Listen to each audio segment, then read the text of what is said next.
From the Pasadena Media Center, good evening, and welcome to another edition of Arroyo Live. I'm Joe Carbonetta.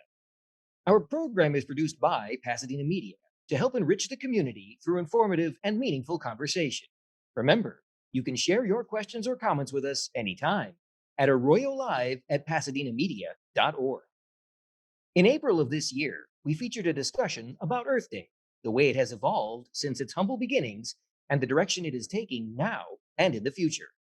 But the environment, humanity's effect on it, as well as plans to undo some of the damage it has suffered, is a complex subject.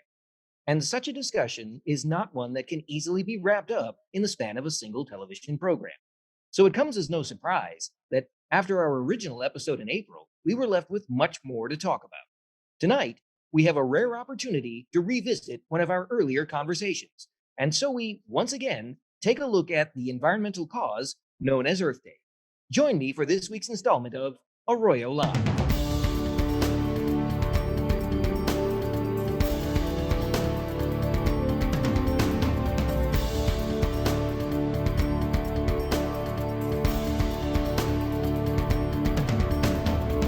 I'm joined this evening by Greg Apodaca, Amber Chen, and Colin Mangham. Thank you all for being here this evening. Thanks, Joe. It's good to be here. Thank you. Thank you. At the top of the show, we'd like to ask each of you to take a moment to introduce yourselves to our viewers at home. And Greg, let's begin with you. Hi. Thanks for having me on today, Joe. My name is Greg Apodaca. I am the CEO and explorer of Community 2.0. Our organization is mobilizing our community here to combat the climate emergency and to prepare for other challenges coming up with the fast pace of times that we're experiencing now in society. Hi, my name is Amber. I'm a junior at South Pasadena High School, and I recently started a group in partnership with Cheryl Auger, who's the founder of a group called Ban Single-Use Plastic, in which we mobilize people my age and high schoolers to educate people about the plastics crisis. I'm Colin Mangum. I'm going to come at this discussion from the kind of a triangulation of the three things I do throughout my day, throughout my week and year. And one of those things is with the U.S. Green Building Council Los Angeles chapter here. I'm the director of the Net Zero Accelerator, accelerating innovations, early stage and growth stage innovations to help with a lot of the things that we're talking about here. I'm also the chief marketing officer and co-founder of Morpho Energy in the renewable energy space. We'll talk about that as well, especially as it relates to circular economies. But the main thing I believe I'm billed as being here for is Biomimicry LA. I'm the founder of Biomimicry LA, which looks to nature solutions, nature strategies, and across form, process, and system as to how we might solve our challenges, particularly here in the greater Los Angeles area and certainly in our beloved Pasadena. Well, this is a part two episode, as it were, as we have started the discussion about Earth Day and the environment in a previous episode. But I'd like to start off by asking each of you how challenging it is to spread awareness and sustain momentum regarding awareness of climate change. It's been very challenging finding an avenue, finding an approach that we can use to reach out to the public. We all know it's been about 4 decades that scientists have been warning us about global warming, and very little public action has been taken. I think the scientists have been doing the heavy work for all of us. We've had some early success with friends and associates who are kind of the early adopters and mobilizing them to do more. And I think there's the answer, is reaching out to collaborate with those other early adopters. Um, I would have expected more because of the heavy media attention that the climate emergency is getting now. But I think, speaking for myself, the COVID emergency just stopped us in our tracks. We had a major Earth Day celebration last year, the 50th anniversary major. We were expecting 100,000 people at in front of City Hall downtown LA. We had another 17 agency coalition effort to ban single-use plastics that we had to stop.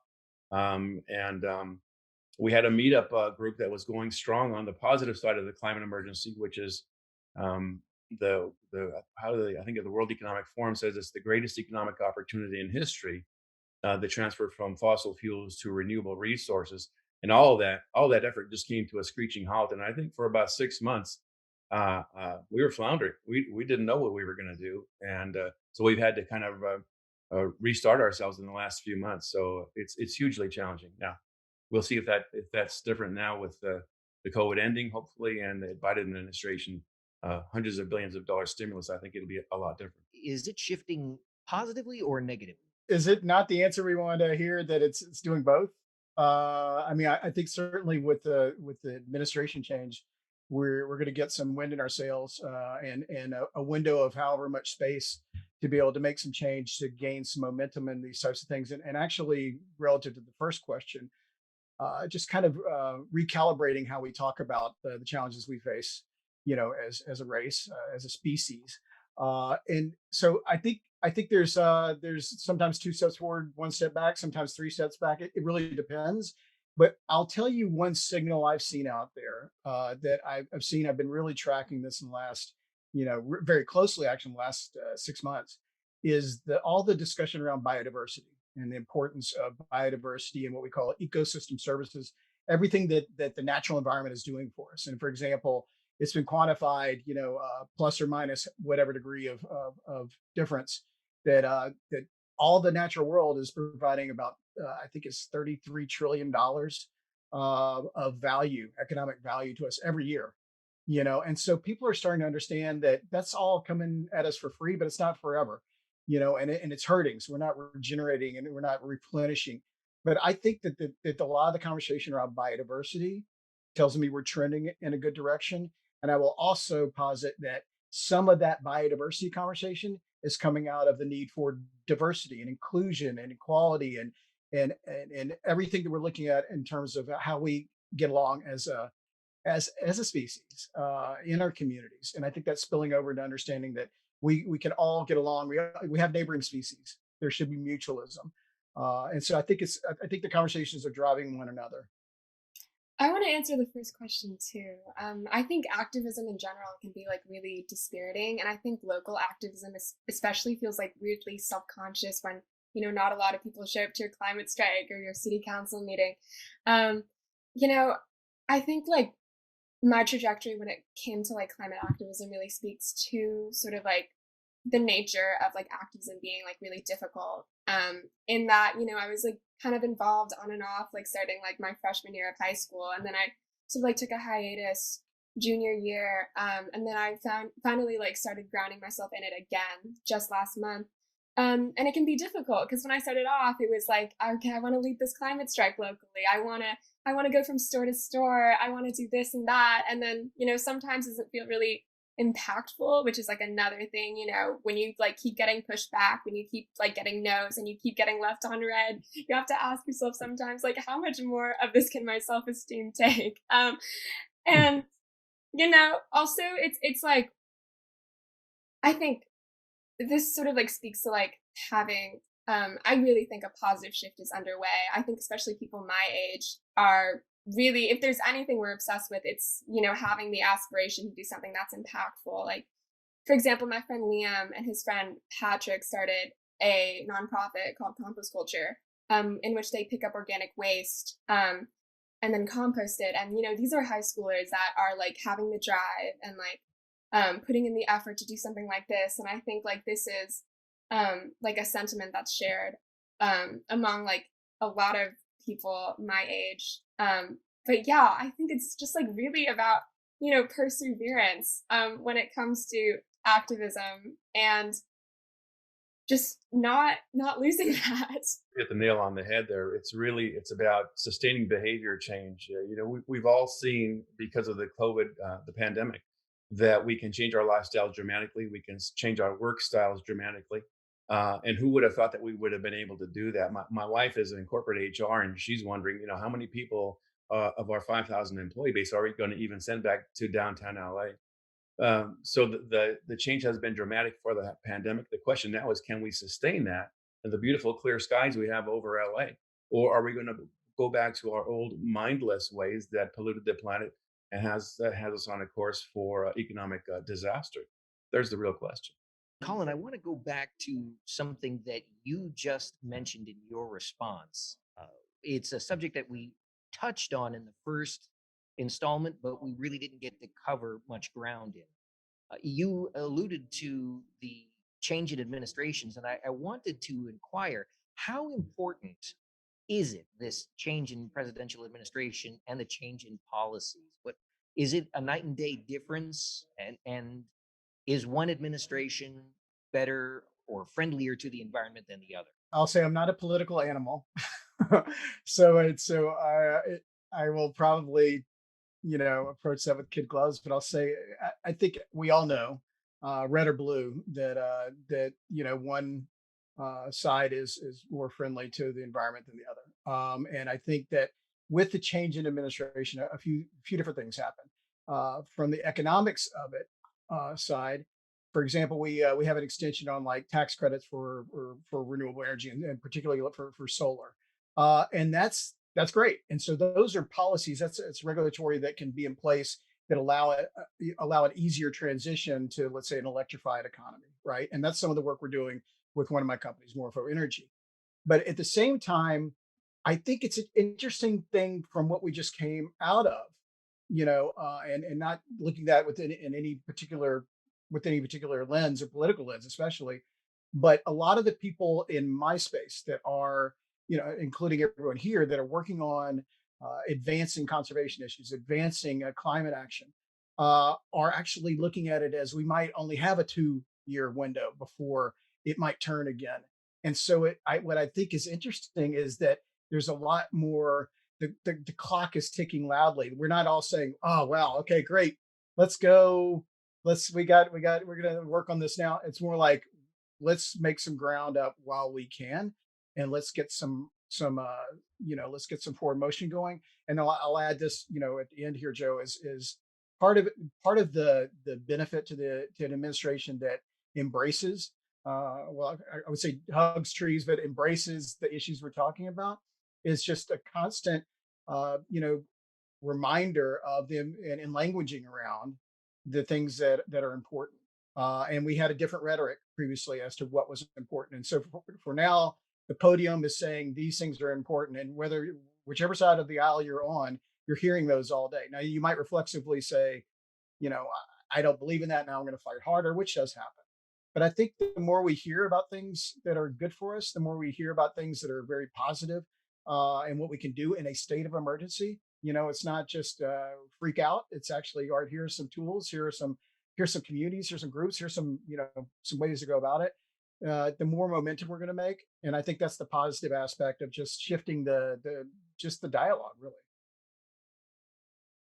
Well, I know there was discussion about what side of the aisle that you're on, and the differences between red and blue. And I appreciate your attempting to be diplomatic in the response. But I guess what I was really searching for was, would you say the Trump administration was particularly adversarial when it came to the environment and the Earth Day movement? And really, this is a question directed to all of you. Well, I'll chime in here. I don't think Trump was adversarial. I think he was a climate denier. He just out and out said that the scientists are full of beans, and that there was no climate emergency. So I don't think there could have been a bigger stumbling block to eco and green efforts than that kind of mindset. And he just pushed it nonstop on Twitter and in the media. And what a huge difference now. A friend of mine out in Claremont has just invented a new next gen solar panel that's going to be much more efficient than the last generation, and they're producing these and assembling these in a nonprofit model. So what we have in essence is a micro version of a Green New Deal. With the Biden administration, they have an opportunity now to push that idea across the country. They're looking at hundreds of locations, maybe even over 400 locations, that could be funded by this new economic stimulus package. That would have had no chance in the prior administration. So this is a sea change in the opportunities that people, those of us who are in the green industry, so it's a sea change in the opportunities that we have in front of us. So it couldn't be a bigger difference, I think. I see you nodding in approval there, Colin. I was wondering if you wanted to add anything to that. Well, I nod to a lot of what Greg says, so that was partly reflexive. but I do see a sea change. Like it's a lot easier to do business, and I'm seeing that across every one of the entities I just mentioned. And I'll tell you again, and it isn't ducking the political question, but I will tell you what's very positive about the world in which I live on a day-to-day basis is I'm not in a conversation where I have to convince anyone really in that conversation as to why this is important. And maybe that's partly by design, that's partly by serendipity, that's partly by good fortune. But I think it's increasingly by alignment that we're talking about the things that matter. And it's great, for example, Amber, I work with a lot of youth, and it's like amazing that a lot of that, is just coming from your generation to say, what is that thing we want fixed? And you just start and you go after it and you say, well, let's fix it. If no one else is going to get after that, let's do it. And then maybe that's a great nod toward localization and community building. But your generation, especially, ones that aren't so much blaming us, the us older folks, that may have left some of this on your doorstep, but actually just saying, all right, let's not argue about it, but let's get arm in arm on this and make some stuff happen. I think it's really fantastic. As a member of the younger generation, I would really like to drag Amber into this particular portion of the conversation. I would like to know your opinions on the differences between the administrations and their approaches. um, well, I mean, I agree with what Mr. Apodaca said in that, obviously Trump just like completely denied, the existence of climate change, and that's like obviously not good. Like I think you can certainly say that there's like a difference in administrations. Maybe I've been spending too much time in, more of the leftist vectors of social media, but um, I feel that I mean, a lot of criticism that I've been exposed to, not really something that I've really gotten the chance to research myself, but I feel like a lot of people my age sort of like agree with. It's that, Biden's spending all this money on bombing the Middle East rather than, working on more issues at home. I mean, I don't know. I feel like I need to research this more, but that's just like a general criticism that I've just like seen around like people my age, um, in the difference between administrations. But I do think that like, even like the Biden administration, I think it's really important for someone in like a federal position of power to, even like acknowledge the existence of climate change and like say it's a real issue. Like that is something that's really impactful. So, yeah. So, is climate change an important issue for your generation? Certainly, something that you recognize as being factual rather than in a state of denial, the way, say, the Trump administration has been. Yeah, it's definitely like probably like the top priority, I'd say. Definitely like a fact. All right.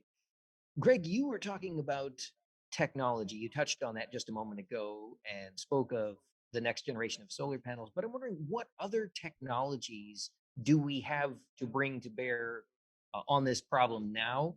And are you aware of other technologies that are on the horizon and poised to help us in this fight?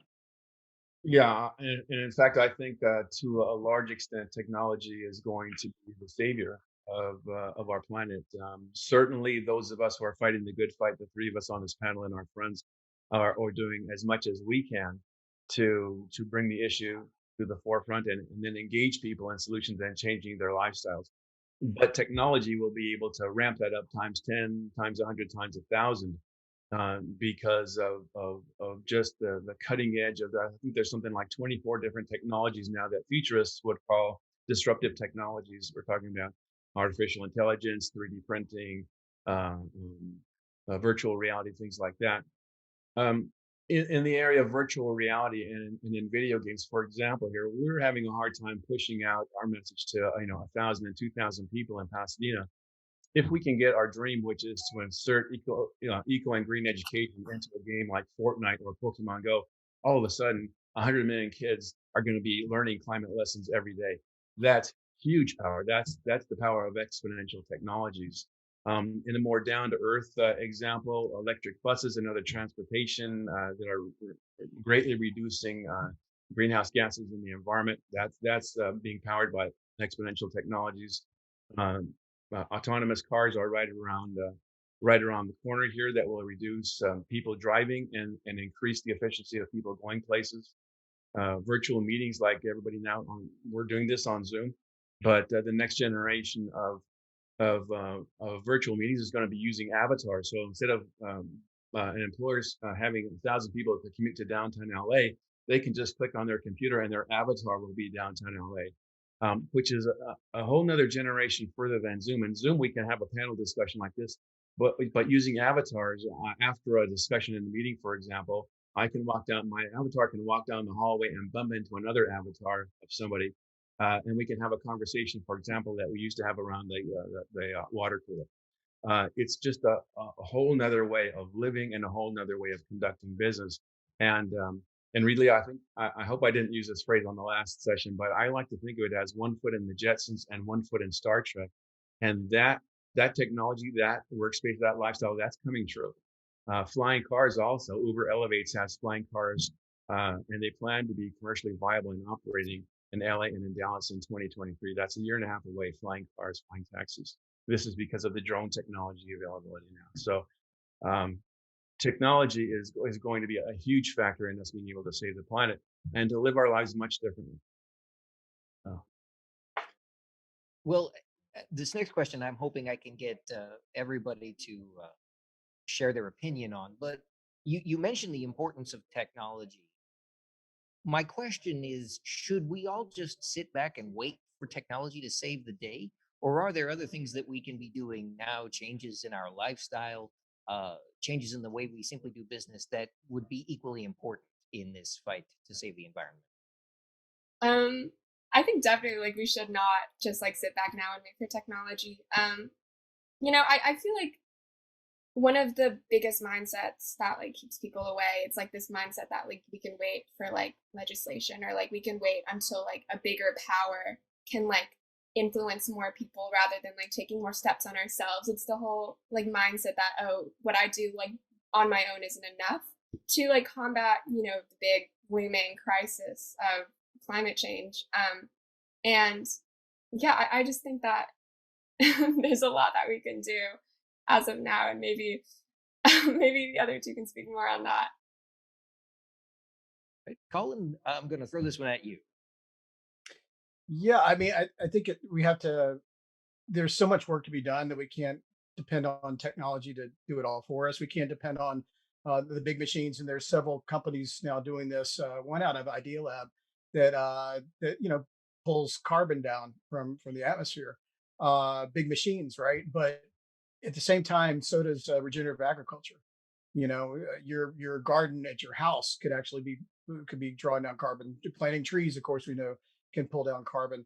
But I think the main thing I like to look at, especially running a technology accelerator, is it doesn't have to be high tech. And technology is a tool for people. We create these tools to do work for us, but we have to calibrate those. We have to invent them. We have to adjust them. We have to, innovate and iterate. And so it's not always high tech. For example, we have some ideas on how to collect plastic pollution in, let's say, the LA River or the San Gabriel, right? And the technology is not high tech. It's actually placing something in the river that shapes the flow, which is free energy, in such a way that it creates eddies and swirls that brings the top floating trash together. So it makes it easier for a city worker to go out there and pick it up. Extremely low tech. It's just a shape with some weight that you anchor to the bottom of the river. And so it doesn't always have to be that way. But I'll give another quick example of what I think is pretty cool. And there's a company called Energy Vault, again out of Idea Lab in Pasadena, that it's moving. I think they're how big are these? Like 3-ton, 35-ton blocks up and down, and like an elevator. What are they doing there? It's basically saying, if you have excess energy from, let's say, solar during the day, you push these blocks up into the air, and at night when you need that energy back, you drop the blocks down. So what are we using? We're using kinetic energy. We're just basically using gravity, and that's high tech to make all that work. But at the core of it is gravity. And that's how all of the world works. Nature runs on sunlight, gravity, and water, and so if we can work with all those things, which by the way are abundant, and to our benefit, and we're in a Goldilocks zone, all of us. This is what this conversation is about. Climate action is to keep us in this little comfort zone. If we can just work with those variables and those constraints, we can actually fix these challenges that we've created. Well, Yeah. for years and years, we have been told that one of the cornerstones of protecting the environment has been recycling, especially where plastics are concerned because they're not biodegradable. But recently, we have heard that there is a slowdown in the recycling of plastics, in part because some of the uh, places that were taking those plastics for recycling have decided that it's not beneficial for them. There's no profit in it. How damaging has that been to the movement?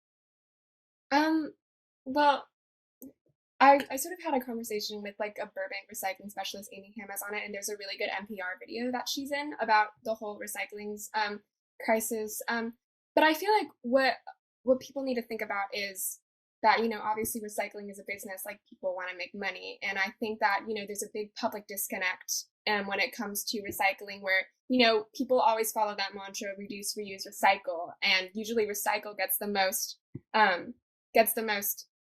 what's the word, gets the most Attention? publicization, I guess,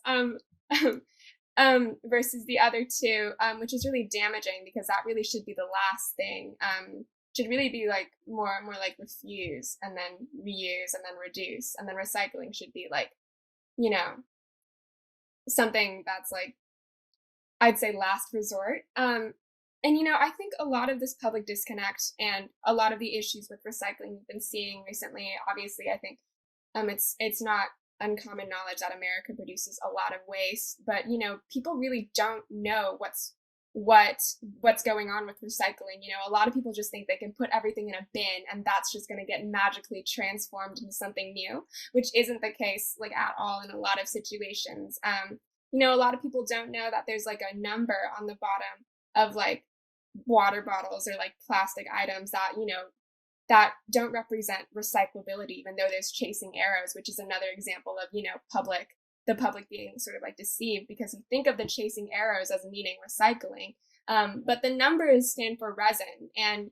I believe only a few, there are seven numbers, and I believe only 1 and 3 and 5, maybe I might be wrong, are actually recyclable. And then the rest aren't, or, facilities aren't available to recycle them locally because, they won't make money from that, this and that.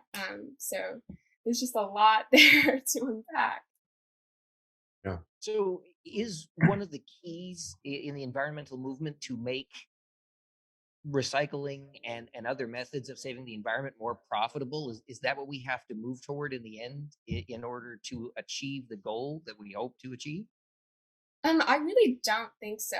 And when I think about, plastics and, the profitability of the recycling market, obviously, like, that's not a super, like, feasible, I think, ideology to approach the plastics crisis. I think what we really need to focus on is like minimizing production and, increasing stores such as, the store that Cheryl Auger founded, which is Vans Up Refill, in which people can reuse containers and, do those little actions that really add up over time to reduce the amount of plastic that will end up like being recycled or whatnot. Because like even within facilities that aren't able to profit off of certain numbers of plastic, that's still a really small amount of the plastic that is out there, which inevitably just like isn't recyclable and goes to landfill. So yeah. Well, we talked about the ability or inability to recycle certain plastics, and with that in mind, I'm always drawn toward the idea that we need to reduce the amount of disposable plastic bags that had for many, many years become a staple in grocery stores and just about every place else one might shop. They're still available for a nominal fee now. It's about 10 cents a bag. Has that movement toward trying to eliminate or at least charge for the use of these plastic bags made any kind of a difference in the environment? I'm sorry, I think I'm speaking too much. I'm sure it No, has. not at all. Honestly, it's kind of disappointing to me that, we have to like profit motive people to be more environmentally friendly. I think that's kind of sad, but you gotta do what you gotta do. And um I'm sure it has because, when people like see that 10 cents, they think to themselves, like, do I really need this plastic bag? And it's sort of like implementing that sort of like psychology and like other specters of like the environment that I think, little by little can really help reduce the amount of plastic that's, being consumed. It is sad to note that just as that movement seemed to be gaining even the slightest bit of momentum, at least here in California, where most people were getting used to the idea of bringing a reusable shopping bag. We were then faced with the pandemic and the idea that you didn't want to bring anything reusable into a location for fear of contamination. And we shifted right back to using the disposable plastic bags. Even though there was a fee attached to it, we were more than happy to pay that in order to gain the peace of mind that might come from getting something new rather than something reusable. Uh, how much of an effect has COVID had on the entire environmental? I'd like to just I can't give a data point on that, but I was thinking while Amber was talking of exactly what you just mentioned, Joe. I think we took some steps back on that, and not only in the plastic bags that we would carry home the items in, but also how food was packaged. We'd made some progress in terms of if you look at some of the and especially if you look at the Instagram feeds that I look at, there's so many ridiculous, wildly comical ways that people are wrapping food that basically it already has its own outer layers, a lot of produce, etc. It's there. It's okay. It's going to be okay. But we did take a step back on that, and I think that part of the challenge is also relative to that is that the our office buildings, especially a lot of the nicer buildings we have in the Los Angeles area, are better equipped for guiding recycling than a lot of homes. And so now a lot of things we really took a hit on in that regard, as far as people not having the ease with which or the education. And I mean that in the best of ways, like knowing exactly, well, for example, a lot of people will not put something that is quote unquote recyclable into the recycling bin if it has food in it. Like, oh no, there's too much. I won't put a jar of tomato sauce in the recycling bin, but it's actually okay. But they won't do it, even though it's glass, because they think that I can't do that because it has stuff in it. And I think we need to educate more. But I think on that note, and I'd love to hear from Greg and Amber on this too. I think it's about the let's say even local government just making it easier for us. Don't push us toward these things, but make it, pull us a little. Just make these things like recycling easier, make it more I'm looking for another word, but there's not one. It's just make it easier to do, you know? Hmm. Well, we could talk Right. about this forever. I think Colin is right. I think by and large, people want to do the right thing. And those of us who are in the green industry, it's our job to make it easy for them to do that. And it's our job to push out information in such a way that it's palatable and interesting and even fun. That's what we're looking to do. And the government can help in a huge way. The government has everybody's address and everybody's text and everybody's email address, and they can push out information where I can't do that. So it's incumbent on us to work with our politicians at the same time as holding their feet to the fire and saying, look, this effort is too big for any of us to take on by ourselves. We need a huge collaborative effort here. Business, government, individuals, we all need to change our lifestyles, policies, and practices to defeat the climate emergency. And I think we can do it. I've talked to a lot of subject matter experts over the past year or two, and some folks are saying, doom and gloom, it's too late. The planet is headed for disaster no matter what people do. But more and more, I think people are like Bill McKibben and Paul Hawken and people who are known subject matter experts are saying, no, we still have time to do this. We still have time to fix it. But then immediately after that, they say, but we need a huge effort and we need to start right now.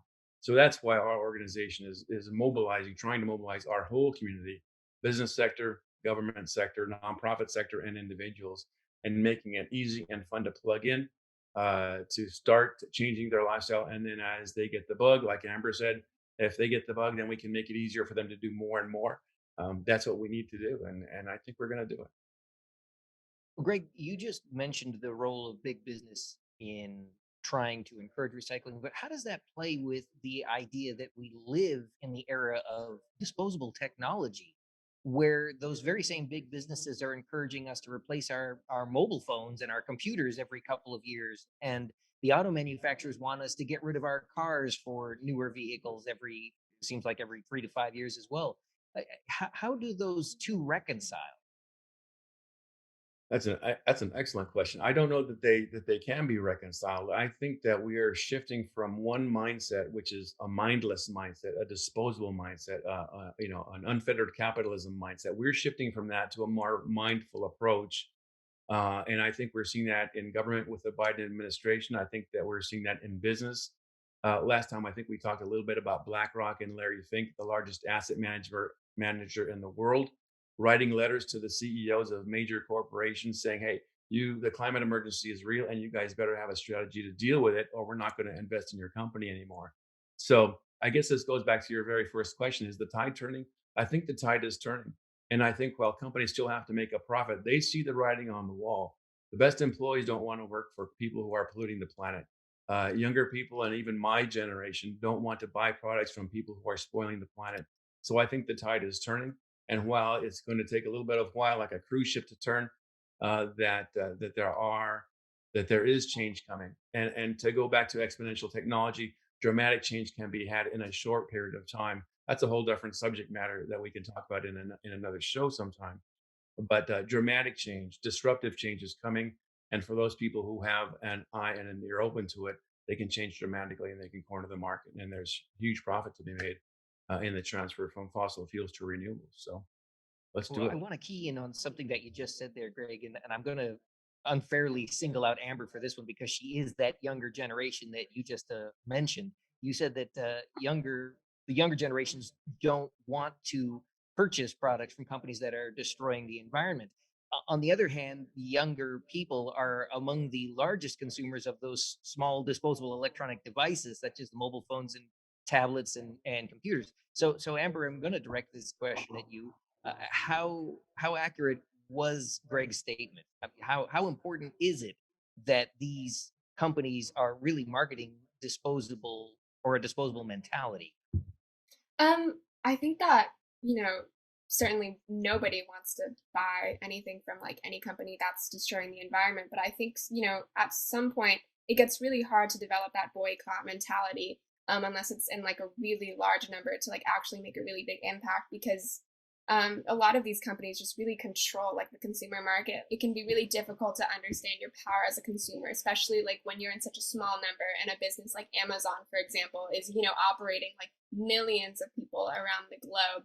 And I also think, when it comes down to like sort of like this like capitalism that isn't really regulated, you have situations in which manufacturers will purposely manufacture stuff that is bound to have to be replaced within like a period of time.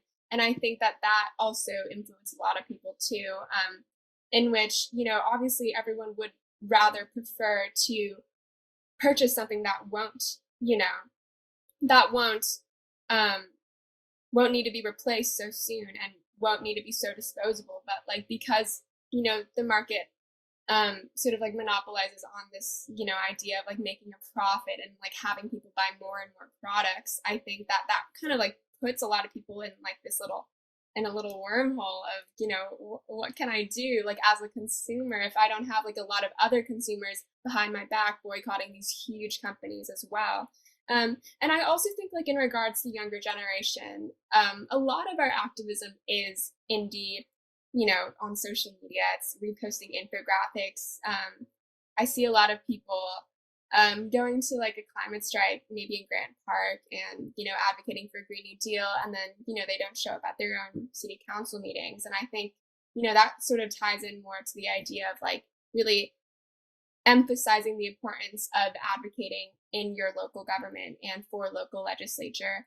But I really do think that people that control the means of production, which are, you know, these big businesses that like produce all these things. They really do have a lot of power right now. And I think it can be really difficult for consumers to push back against that when um, they they're like influencing all these like different spheres of society. It's really hard. All right.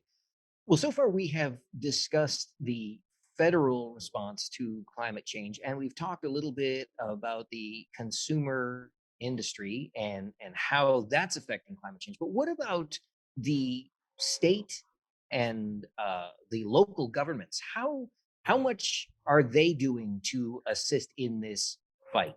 I am appreciative of elected officials and staff members, and I've worked for the city of Los Angeles in one of their departments, as recently as maybe 12 years ago. So I know that they have a big heart for doing the right thing. However, the bureaucracy pretty much stifles innovation, and it pretty much stifles acting quickly on any issue. In fact, they'll say that their job is to keep the public safe instead of to keep the public, in an abundant mindset and keeping the planet safe. That's my words.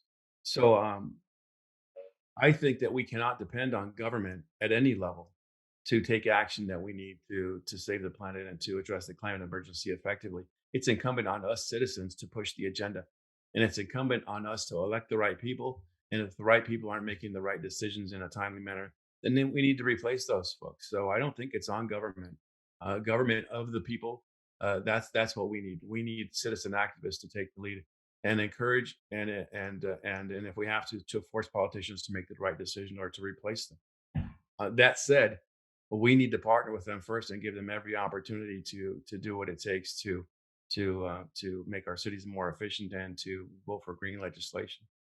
So collaboration is still the answer. Well, we have talked about the environment as it pertains to us on a national level, but certainly we are only a small part of the global effort or the global situation. So, with that in mind, how are we doing globally? How is this fight progressing outside of our borders? Every city within a country, every community within a city. I mean, it's all advancing in different ways, and they all have their challenges. And I've traveled quite a bit around the world. I've been in the Middle East, I've been in Europe in the last 18 months. I've spent a lot of time in China, etc. And I get a sense that a lot of people are just going about their business, day to day, not thinking a lot about it, a lot about these things.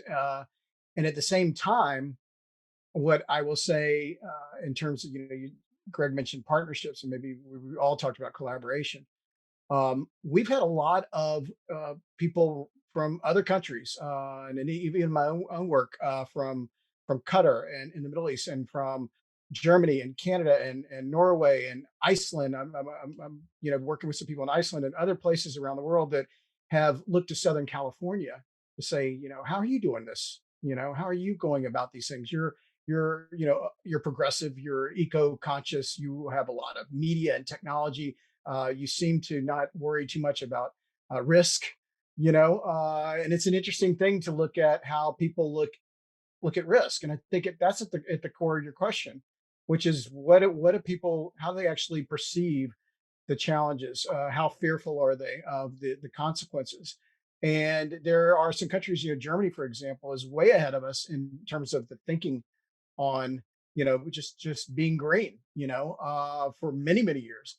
But at the same time, they're looking to us for technologies and innovations and risk mitigation, because they're highly risk averse as a culture. How can we help them? So we've been exporting our perspective, just like we do in our movies, to other countries to help kind of build those collaborative dynamics. uh, I think overall we're probably progressing around the world, but I think at the same time it's not nearly as quickly as we would hope. Colin, you spoke of consequences a moment ago in your response, and certainly we have seen changes in the environment taking place. We see changes in weather patterns, less rainfall in some areas, more extreme storms in others. We've certainly seen an annual rise in the mean temperature. And if you watch any of the media recently, we've seen a lot of reports about the polar ice caps and the melting of those ice sheets. But what is the hope? What is the goal as far as attempting to save the environment? Can we reverse any of the damage that has been done, or are we just looking at trying to stop further damage? There's a continuum, and Greg, I know you can speak to this because we talked about it. There's a continuum of how you take action, and that ranges from adaptation for simply dealing, and it's not that simple, but in context, dealing with what's coming, to everything to draw down, actually reversing it. So we're trying to do all these things. These things take time. At scale, they take time. Nature takes time, but at the same time, we we as Americans, let's say, I I I I don't understand why we've been so innovative over the years and wanted to, with this can-do spirit, right, to like fix things and create things and build things and be the best at things. We have an opportunity here to really solve this. So there's something not quite clicking there.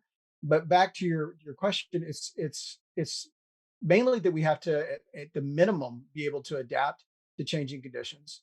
And if we can actually, that's what nature does, by the way. We adapt and we evolve. That's the whole evolutionary model. Adapt and evolve. And so, how do we adapt to changes in temperature? How do we adapt to rising, water? How do we adapt to, the big storms and major climate events? That's the front line of all this. And I think it's interesting, back to some of the conversation about local versus global, and then I want to put it back to my colleagues here. you know, One thing, and I actually worked with Al Gore and Live Earth on the Live Earth concerts back in 2015 that were meant to happen, didn't quite get off the ground for a variety of challenges that, frankly, are still the challenges we have here today, which is, how do you get money to be able to communicate these things on a large scale on 7 continents? But one of the things we looked at was that it needs to be highly localized. It really, I may or may not care that rising waters in Fiji and island nations will be bad for those people. But I care if I see wildfires. If I care if I see, and it doesn't mean I don't care so much about them. It's just locally, what do I stand to lose here? And that's where conservation is born, which is, we could serve the things we love. We look around and we say the things we have affection for that we want to keep around.